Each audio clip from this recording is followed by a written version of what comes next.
Hoy, RJ! Sinasabi ko lang sa'yo ha, gumagana yan. Kasi, parang malabo. Nadidiliman ako eh.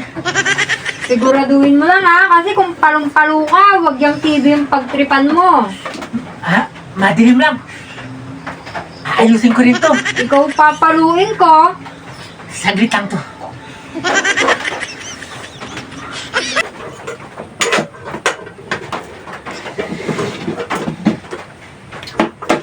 Ano ba yan Yam? Kanina ka pa dyan.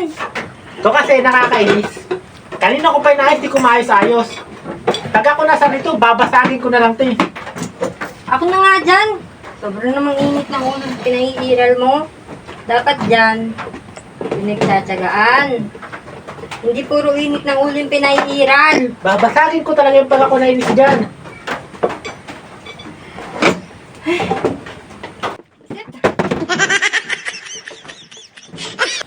Yam, halimbawa nakatambay ka sa labas. May tumabi sa'yo lalaki. Gusto makipagkilala sa'yo. Anong gagawin mo?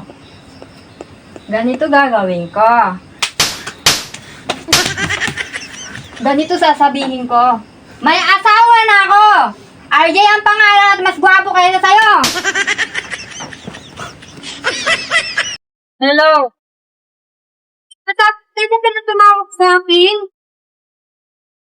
Pamilyadong tao na ako. Tsaka wala kaming pera ngayon. Yan na nga yan. Hello? Ba't ka ba tawag sa asawa ko ha? May asawa na siya, kahit tigil-tigilan mo siya. Tumigil ka. At saka nangihingi ka pang pera, kapal ng pagmumukha mo ha? Pag nakita kita, basag yung mukha mo ha? Kahit tumigil-tigil ka, nakakatawag dito sa asawa ko. Oh, sino ba kasi yan? Si Mama! Ay! Ba't di mo agad pinahabi? Nagtanong ka ba? Ay, tawagan mo.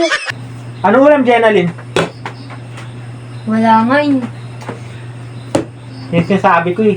Saan mo dinadala yung binibigay kong pera sa'yo ha? Hala, 100 lang yung binigay mo kagabi. Ay, pag di mo yun ayos, maulit na naman yung kagabi. Ano? Ano yung kagabi, ha? Kumain naman tayo ng asin ng ulam. Nananawa na ako eh. Kung gusto mong kumain ng may ulam, mangutang ka sa tindahan, ha? Pag ako yung inaano mo dito, buwisit ka talaga. Kasi na naman kumalamang. Yam, sorry na. Ano ko ba naman kasi? Bakit hindi mo matanggap na tama ako at mali ka? Magtigil na nga. Tama ako, mali ka. Gulong makausap? Bakit ba niyo maniwala, sir? Wala akong kasalanan. Eh, ikaw daw yung nakita dun eh. Sir, wala naman kayo ebidensya eh. Naiwan yung fingerprint mo dun. Imposible yun, sir. Nakagloves ako nun.